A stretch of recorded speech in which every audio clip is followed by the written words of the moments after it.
রাজ্য সরকার সবসময়ই কৃষকদের পাশে আছে। বিগত দিনগুলিতে প্রাকৃতিক দুর্যোগে ক্ষতিগ্রস্ত হয়েছিল রাজ্য সরকার।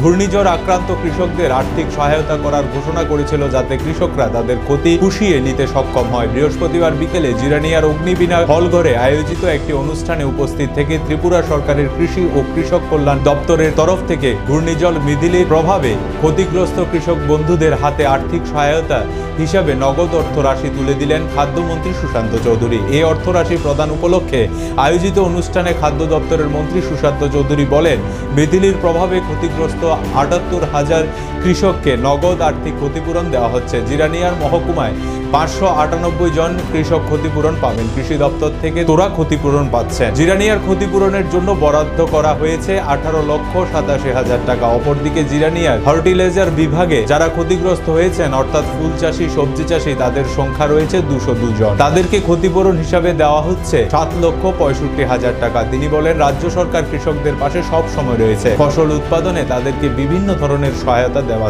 হবে। তাছাড়া তিনি আরো বলেন,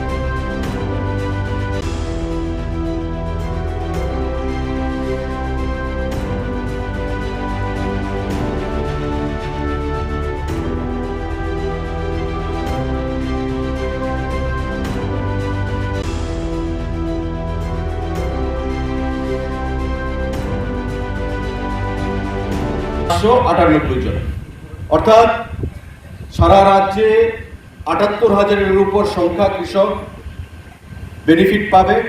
আমাদের এই কর্মসূচিতে যারা উপস্থিত টোটাল যে কৃষক, তাদের সংখ্যা ৫৯৮ জন। এ হচ্ছে এগ্রিকালচারে অর্থ প্রদান করা হবে ১৮,৮৭,০০০ টাকা, এবং হর্টিকালচারে সংখ্যাটা হচ্ছে ২০২ জন। আপনাদেরকে অর্থ প্রদান করা হবে ৭,৬৫,০০০ টাকা। যারা ধান ক্ষতিগ্রস্ত হয়েছেন তাদেরকে এগ্রিকালচার থেকে দেওয়া হচ্ছে। যারা সবজি ক্ষতিগ্রস্ত হয়েছেন, ফুল চাষ করতে গিয়ে ক্ষতিগ্রস্ত হয়েছেন এই মিথিলির প্রভাবে, তাদেরকে হর্টিকালচার থেকে সাহায্য প্রদান করা হচ্ছে। এবং সারা রাজ্যে এই কর্মসূচি আমাদের আজকে পালিত হচ্ছে।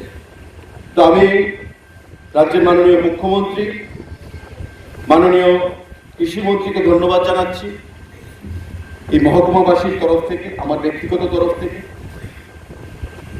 এবং জন্মলগ্ন থেকে শেষ পর্যন্ত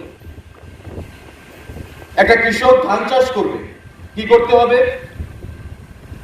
সয়েল টেস্টিং, তারপর জমি কর্ষণ করা, পাওয়ার টিলার দেওয়া হচ্ছে, ফার্টিলাইজার দেওয়া হচ্ছে, সিড প্রদান করা হচ্ছে, পিপিসি দেওয়া হচ্ছে, অর্গানিক ইনপুটস আপনাদেরকে প্রদান করা হচ্ছে।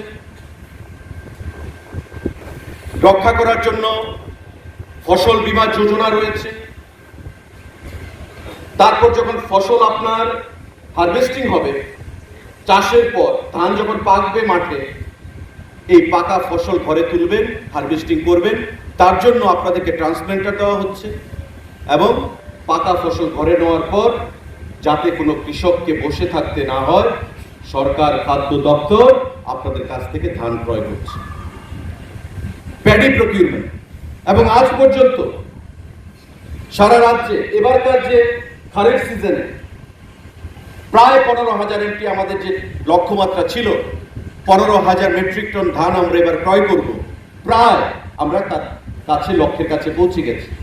এবং সারা রাজ্যে একটা বিশাল অংশের কৃষক তাতে লাভবান হয়েছে। বন্ধুরা, একটা সময় ছিল বন্ধুরা, আপনারা কৃষক সমাজ আগেও কৃষিকাজ করেছেন, আগামী দিনেও কৃষিকাজ করবেন, কিন্তু বিগত দিনে আপনারা নিজের বিবেককে জিজ্ঞাসা করুন।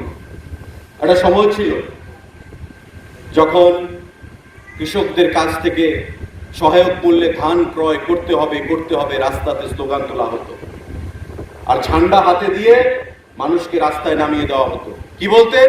যে কেন্দ্রীয় সরকারকে ধান ক্রয় করতে হবে।